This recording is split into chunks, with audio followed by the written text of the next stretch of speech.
Hi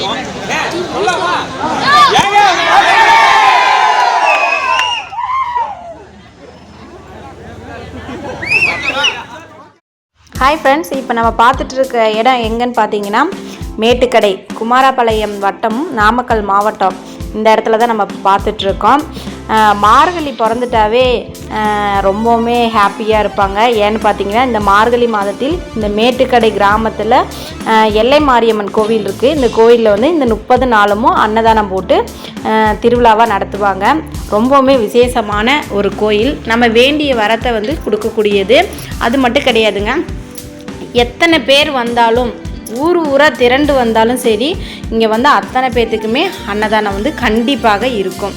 அதனால் மறக்காமல் எல்லாருமே வந்து கண்டிப்பாக இந்த 30 நாளுமே வந்து சாப்பிட்றதுக்கு இந்த எல்லை மாரியம்மன் கோயிலுக்கு செல்வார்கள். பாருங்கள், தலவாழை இலை போட்டு தான் சாப்பாடு இங்கே போடுவாங்க. அத்தனை பேர்த்துக்குமே தலவாழை இலை தாங்க கொடுப்பாங்க. அதுக்கப்புறம் சாப்பாடு, சாம்பார், ரசம் எல்லாமே வந்து சுட சுட எல்லாருக்கும் கிடைக்குங்க. சாப்பிட்ற கோயில் பிரசாதம்னு எப்பயுமே ரொம்பவுமே சுவையாக இருக்கும். அதுவும் தலவாழை இலை போட்டு நம்ம சாப்பிடக்கூடிய ஒரு உணவு ரொம்பவுமே விசேஷமானதுங்க. இந்த கோயிலில் வந்து பார்த்திங்கன்னா இந்த 30 நாளும் அன்னதானம் போட்டுட்டு அடுத்து தீர்த்தம் எடுக்கிறது, அளவு குத்துறது அப்படின்னு சொல்லிட்டு எக்கச்சக்கமான விசேஷங்கள் வந்து இந்த கோயிலில் நடைபெறுங்க. அடுத்தடுத்த வீடியோவில் நம்ம வந்து பார்க்கலாம். இப்போ வந்து மார்கழி 4 தாங்க இந்த வந்து அன்னதானம் நடைபெற்றுட்ருக்குது.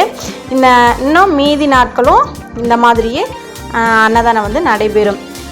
ஈவினிங் டைம் பார்த்திங்கன்னா 8 மணிக்கு தான் பூஜை முடிஞ்சதுக்கப்புறம் அன்னதானம் வந்து நடைபெறுதுங்க. நீங்களும் அதில் வந்து கலந்துக்குங்க. பக்கத்தில் இருக்கிற ஏரியாவில் இருந்தீங்கன்னா போக முடியும் அப்படின்னா அந்த எல்லை மாரியம்மனுடைய அருளையும் பெற்று நீங்களும் அன்னதானத்தில் கலந்துட்டு வாங்க. இந்த வீடியோ பிடிச்சிருந்துச்சுன்னா உங்களுடைய நண்பர்களுக்கும் ஷேர் பண்ணுங்கள். ஏன்னா அவங்களுக்கும் தெரியாமல் இருக்கும். இந்த மார்கழி 30 நாளும் அன்னதானத்துக்கு போயிட்டு வருவாங்க.